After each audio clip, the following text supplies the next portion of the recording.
Hello everyone, I am your Sudesh Vyam. Welcome back to my YouTube channel English Mastermind.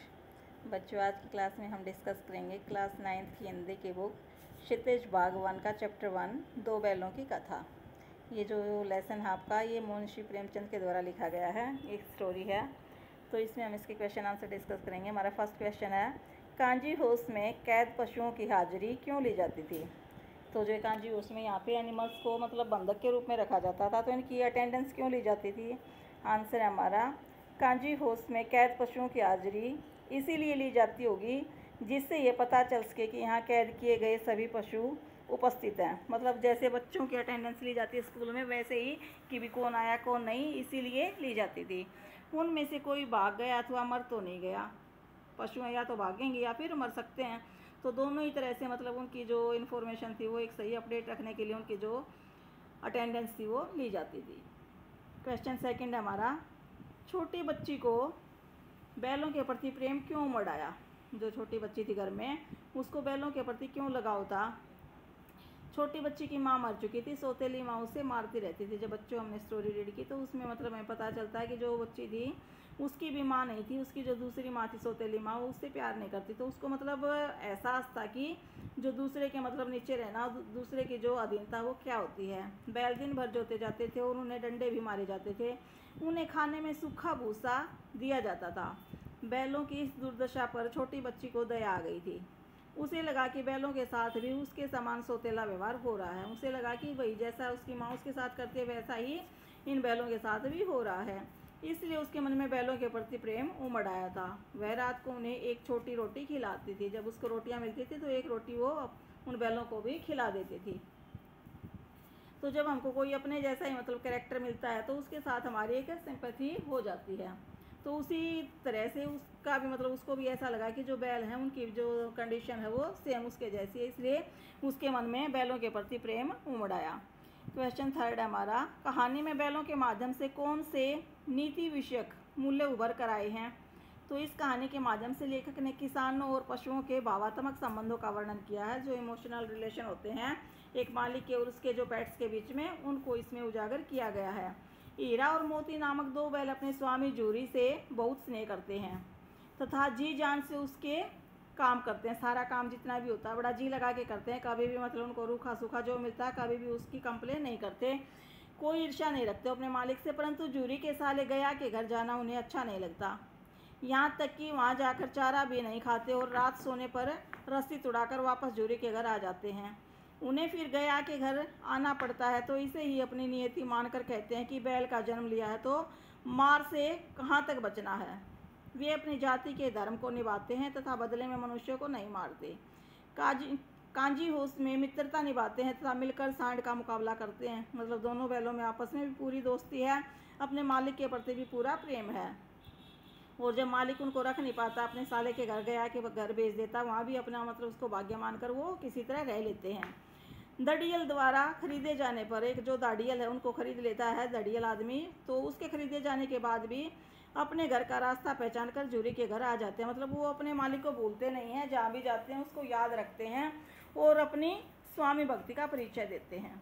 इस तरह मतलब जहाँ भी गए वो हर तरह से उन्हें अपनी आज़ादी के लिए प्रयत्न किया और अपने मालिक के पास आने के लिए पूरे एफर्ट किए और लास्ट में उसमें सफल भी हो जाते हैं।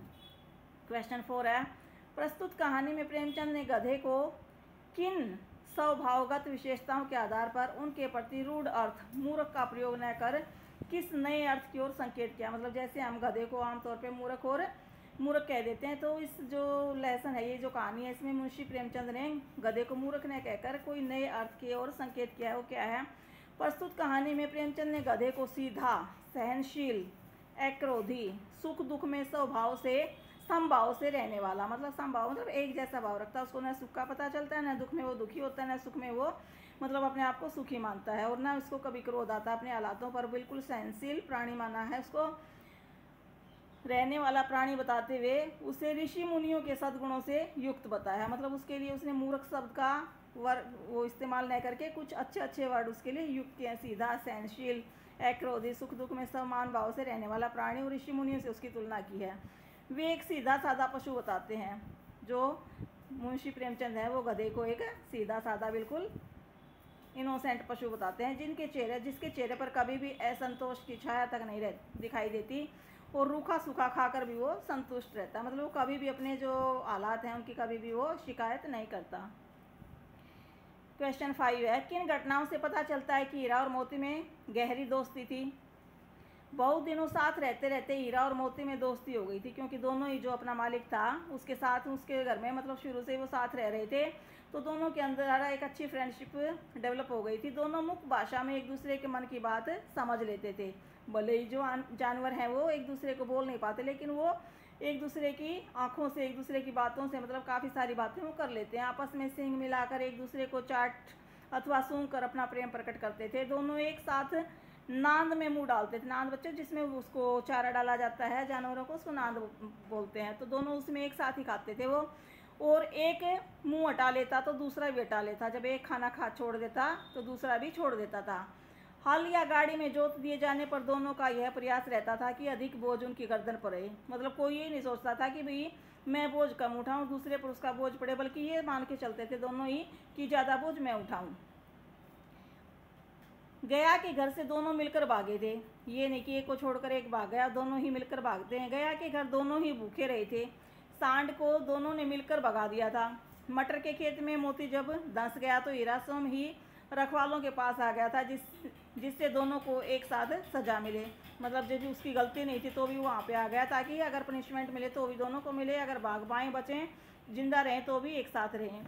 काजी उसमें जो कांजी ओस था उसमें भी हीरा मोती के बंधे होने के कारण बाड़े की दीवार टूट जाने पर भी नहीं भागा था। इन सब घटनाओं से हीरा और मोती की गहरी दोस्ती का पता चलता। तो बच्चे सारे जो उदाहरण दिए गए हैं इनसे पता चलता है कि हीरा और जो मोती थे दोनों बैल, उनमें कितनी गहरी दोस्ती थी। क्वेश्चन 6 है, लेकिन औरत जात पर सिंह चलाना मना है, यह भूल जाते हो। हीरा के इस कथन के माध्यम से स्त्री के प्रति प्रेमचंद के दृष्टिकोण को स्पष्ट कीजिए। बच्चों जो भी मतलब लेसन होता है उसमें जो लेखक होता है उसका एक एटीट्यूड होता है, उसका एक दृष्टिकोण होता है, वो मतलब झलकता है किसी भी स्टोरी के माध्यम से। तो इसमें भी जो मुंशी प्रेमचंद है उन्होंने अपना एक जो दृष्टिकोण है स्त्रियों के प्रति वो बताया है। तो आंसर है, लेखक ने हीरा के इस कथन के माध्यम से इस ओर संकेत किया है कि हमारे समाज में स्त्री को सदा प्रताड़ित किया जाता है। मतलब जैसे बैलों को प्रताड़ित किया जाता है, बैलों को जैसा रखना चाहते हैं वैसे रखते हैं, वैसे स्त्रियों को भी प्रताड़ित किया जाता है, मतलब टॉर्चर किया जाता है। उसे पुरुष की दासी के रूप में चित्रित किया जाता है, जिससे सब प्रकार से मारने पीटने का अधिकार पुरुष के पास होता है। हमारे समाज में पहले यही था कि औरतें जब पढ़ी लिखी नहीं थी, अब तो औरतें ने अपना जो एग्जिस्टेंस है काफ़ी मजबूत कर लिया है एजुकेशन के द्वारा। लेकिन पहले टाइम में जो हमारी माताएं थी, हमारी जो मतलब बुजुर्ग औरतें थी, उनको काफ़ी टॉर्चर सहना पड़ा था। उसका अपना कोई अस्तित्व नहीं होता है, उसे पुरुष की इच्छा अनुसार अपना जीवन व्यतीत करना होता है। स्त्री को सदा पुरुष पर आश्रित रहना पड़ता। जब ये स्टोरी लिखी गई थी उस टाइम जो औरतों की कंडीशन थी वो बिल्कुल ऐसी थी। किसान जीवन वाले समाज में, जो किसान जीवन होता है उस किसान जीवन वाले समाज में पशु और मनुष्य के आपसी संबंधों को कहानी में किस तरह व्यक्त किया गया है। तो जो किसान होता है और उसका जो पशु होता है उसमें मतलब आपसी जो रिलेशन होते हैं उसको कैसे व्यक्त किया गया है, ये हमें इस स्टोरी में बताना है।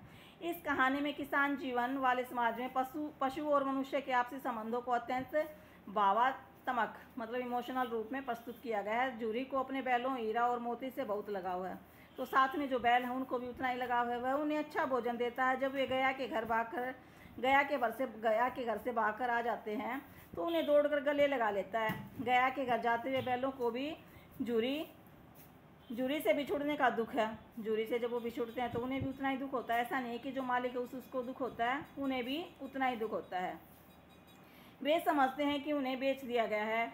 वे और अधिक मेहनत करके जूरी के पास ही रहना चाहते हैं। गया के घर की छोटी बच्ची के हाथ को एक एक रोटी खाकर उन्हें, वो जो बच्ची उनको एक रोटी भी खिलाती है तो वो उन्हें बच्ची से उससे भी स्नेह हो जाता है। और बच्ची पर भी अत्याचार करने वाली उसकी सौतेली माँ को मोती मारना चाहता है। मतलब अगर वो बच्ची उनको थोड़ा सा खिला रही है, अपना अटैचमेंट दिखा रही है, तो बदले में जानवर भी उससे अपना मतलब अटैचमेंट दिखाते हैं और वो चाहते हैं कि इसकी जो सौतेली माँ है उसको मतलब कोई ना कोई वो चोट पहुँचाना चाहते हैं, लेकिन कर नहीं पाते हैं ऐसा।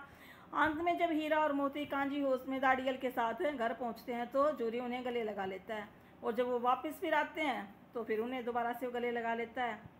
और जूरी की पत्नी भी उन दोनों के माथे चूम लेती है। मतलब वो जो उनसे मतलब उतना प्रेम नहीं करती थी, लास्ट में जब वो चले जाते हैं और फिर वापस आते हैं तो उसको भी उनकी इम्पोर्टेंस पता चल जाती है। तो इस तरह जो एनिमल्स और जो ह्यूमन बींग्स हैं उनके रिलेशन को बड़ा अच्छी तरह से स्टोरी में प्रस्तुत किया गया है।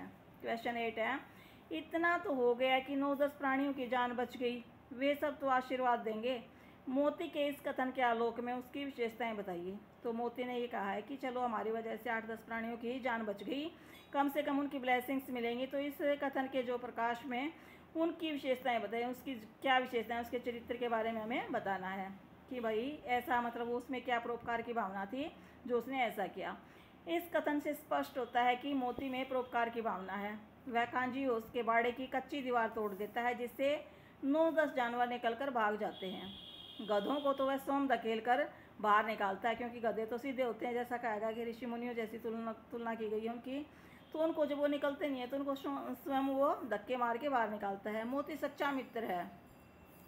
हीरा की रस्सी जब वो तोड़ नहीं सका था तो इसलिए वह स्वयं बाड़े से भागकर नहीं गया, बल्कि हीरा के पास ही बैठा रहा। जब हीरा अपनी रस्सी नहीं तोड़, वो जो दूसरा उसका जो दोस्त है मोती, वो जब वो तोड़ नहीं पाया तो फिर क्या किया उसने, जो हीरा जब रस्सी नहीं तोड़ पाया तो वो उसके पास ही बैठा रहा। और सुबह होने पर उसे भी चौकीदार ने मोटी रस्सी से बांध दिया और खूब मारा। मतलब वो उसे छोड़कर भागा नहीं तो भाग सकता था इजीली, लेकिन उसने तो अगर इंसान होता तो शायद भाग जाता, लेकिन उसने जानवर होकर भी अपनी अच्छी वफादारी निभाई है अपने दोस्त के साथ। मोती बहादुर भी है। अपने बल पर वह सींग मार कर बाड़े की कच्ची दीवार तोड़ देता है, जिससे बाड़े में कैद जानवर बाहर भाग जाते हैं। तो इस स्टोरी से हमें उसकी 3-4 बातें पता चलती है। परोपकारी है, अपने दोस्त के प्रति पूरी तरह से वफादार है, बहादुर भी है और अपने मालिक के प्रति भी वो पूरा लगाव रखता है।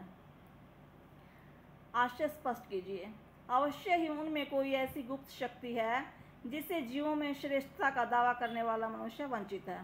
तो जो ये लाइन है इसका हमें भावार्थ बताना है कि उनमें ऐसी कौन सी गुप्त शक्ति है जिससे जीवों में श्रेष्ठता का दावा करने वाला मनुष्य मतलब जो सभी जीवों में किसको श्रेष्ठ बताया गया, सबसे जो अच्छा बताया गया मनुष्य को बताया गया, बुद्धिमान भी सब तरह से श्रेष्ठ बताया गया है। लेकिन उन जानवरों में ऐसी कौन सी शक्ति है जो मनुष्य जिससे वंचित है।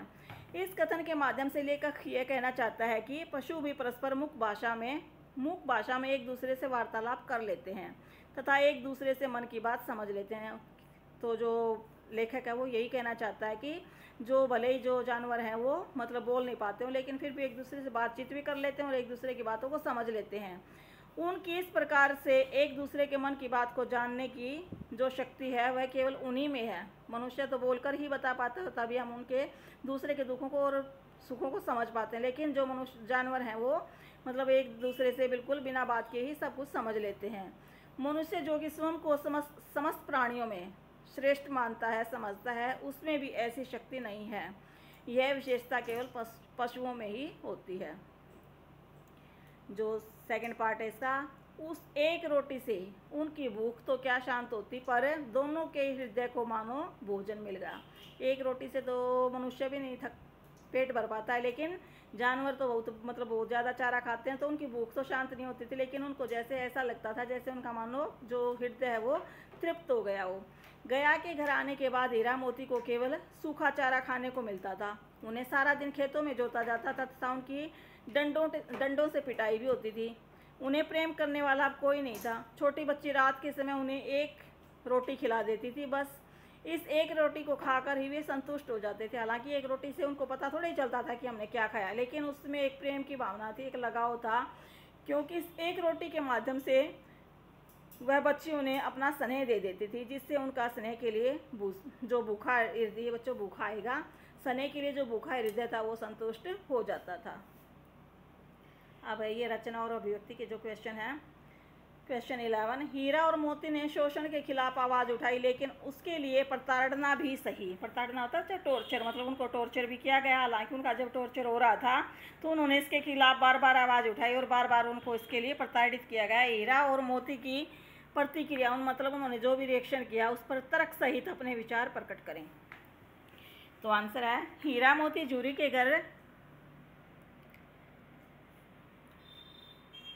आराम से रह रहे थे। जो हीरा मोती थे वो जूरी के घर काफ़ी आराम से रह रहे थे, पूरी मेहनत से जूरी के सब काम करते थे तथा जो मिलता था उसे खा लेते थे। उन्हें कभी भी मतलब कोई अपने मालिक से कोई कंप्लेन नहीं थी। उन्होंने जूरी को कभी भी शिकायत का मौका नहीं दिया था। जब उन्हें जूरी का साला गया, जूरी के साले का क्या नाम है, गया, वो ले जाने लगा तो उन्हें लगा कि वह जूरी ने गया को उनके हाथों बेच दिया है। उन्हें गया के साथ जाना बिल्कुल भी पसंद नहीं आया। गया ने उन्हें डंडों से मारा, खाने के लिए सूखा चारा दिया।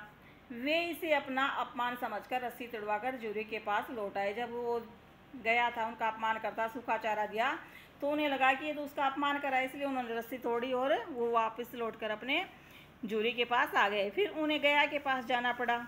बाद में उन्हें फिर भेज दिया गया। चले गए, जानवर हैं बेचारे, कुछ कर तो नहीं पाए। वहाँ उन पर फिर अत्याचार हुए। इस बार छोटी बच्ची ने उन्हें आज़ाद कराया। अब की बार किसने आज़ाद करवा दिया? छोटी बच्ची ने। वे अपने घर जा रहे थे कि सांड से हुए झगड़े में वे एक रास्ता भटक गए। जब रास्ते में सांड आ जाता है तो उससे उनकी लड़ाई हो जाती है और वो इस तरह रास्ता भूल गए। मटर खाने के चक्कर में उन्हें कांजी होश में बंद होना पड़ा। फिर वो किसी खेत में घुस के मटर खा गए। उसके मतलब खेत को उन्होंने थोड़ा सा बर्बाद कर दिया, तो बाद में कांजी होश में उनको बंद कर दिया गया। वहाँ दीवार तोड़ने के आरोप में इन पर डंडे बरसाए गए और अंत में एक दाड़ियल के हाथों बिक गए। फिर किसी दाड़ियल आदमी ने, बड़ी बड़ी दाढ़ी वाले आदमी ने उनको खरीद लिया और काफ़ी मतलब उनको पहले टॉर्चर किया गया था और बाद में वो उसके हाथों बिक गई। जब वह दड़ियल इन्हें ले जा रहा था तो उन्हें अपना घर दिखाई दिया, तो वे भागकर जाते जाते उन्हें अपना घर, मतलब अपने घर को कोई बोलता थोड़ी है, तो भले ही जानवर हों तो उन्हें भी अपना घर याद था। जब रास्ते में उन्हें अपना घर दिखाई दिया तो भागकर वहाँ आ गए और दड़ियल को मोती ने सींग चलाकर भगा दिया। इस प्रकार अपनी आज़ादी तथा अपनी घर वापसी के लिए किए गए हीरा मोती के प्रयत्न सार्थक सिद्ध हुए। मतलब जो भी उन्होंने जब भी एफर्ट किए तो वो हमेशा सफल हुए।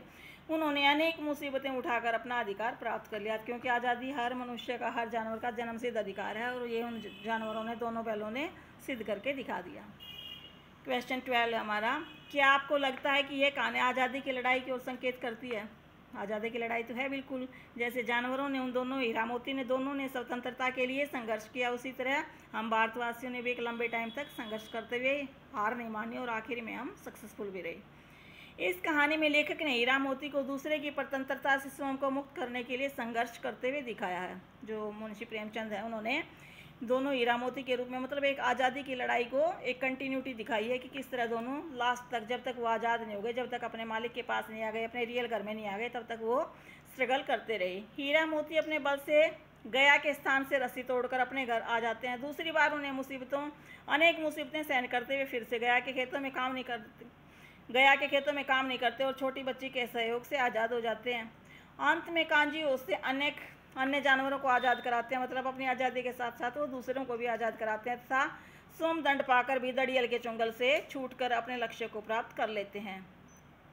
इस प्रकार ये कहानी भारत की आज़ादी की लड़ाई की ओर संकेत करते हैं। बिल्कुल जो हमारी भारत की आज़ादी की लड़ाई उससे मिलती जुलती है कि बार बार कितनी मुसीबतें आई हमारे रास्ते में, लेकिन हमारे जो देशभक्त थे उन्होंने कभी हार नहीं मानी, एक के बाद एक कुर्बानियाँ देते गए और आखिर में हम जो भारतवासी थे उनको हमको आज़ादी दिलाकर वो चले गए। संकेत करते हैं कि किस प्रकार भारतवासियों ने अनेक कठिनाइयों का सामना करते हुए अंत में आज़ादी प्राप्त की। तो ये बच्चों हमारा था लास्ट क्वेश्चन था ये। तो आपको ये वीडियो कैसी लगी? यदि अच्छी लगी तो प्लीज़ लाइक करें, शेयर करें और मेरे चैनल को सब्सक्राइब करें। यदि अच्छी लगी तो कमेंट करके ज़रूर बताएं ताकि मैं और वीडियोज़ भी डाल सकूँ। वैसे मैंने ये चैनल मैंने सिर्फ इंग्लिश चैनल के लिए ही बनाया था, लेकिन बच्चों की रिक्वेस्ट आ रही है कि मैम आप इस चैनल की इस सब्जेक्ट की भी डाल दीजिए, सब्जेक्ट की भी डाल दीजिए। तो बच्चों जितना मेरे को टाइम मिल पाता है मैं समय निकाल कर एक आध वीडियो आपको ज़रूर प्रोवाइड करने की कोशिश करती हूँ। अगर आपको ये हिंदी की वीडियो अच्छी लगी तो प्लीज़ कमेंट करके बताएं, मैं आपको कंटिन्यूटी में ये वीडियोज़ प्रोवाइड कराने की कोशिश करूँगी। Thanks for watching my video.